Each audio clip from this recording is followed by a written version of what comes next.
যে কোনো অনুষ্ঠান বলেন, বাড়িতে কোনো মেহমান আসলে তাদেরকেও দিতে পারেন। খেয়ে কিন্তু একদমই ধরতে পারবে না যে এটা কিসের নাড়ু। এত টেস্টি, আসলে আমি নিজেই প্রথমবার বানিয়ে খুবই বেশি অবাক হয়ে গিয়েছি।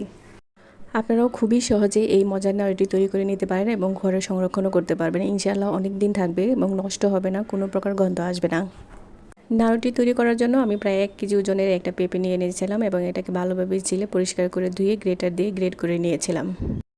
এ পর্যায়ে গ্রেট করা পেঁপেগুলো আমি হালকা গরম পানিতে ভাপ দিয়ে নিব। হালকা করে ভাপ দিব, বেশি ভাপ দিব না, যেন সেদ্ধ না হয়। সেদ্ধ হয়ে গেলে আবার নাড়ুটা সুন্দর হবে না।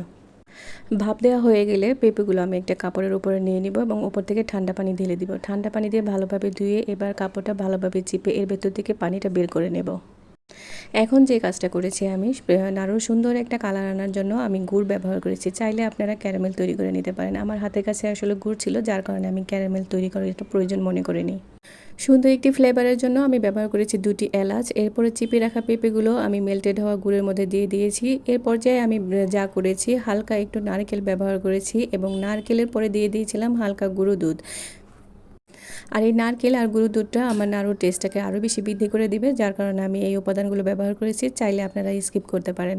এ পর্যায়ে আমি সবগুলো উপাদান ভালোভাবে মিক্স করে নিয়েছি।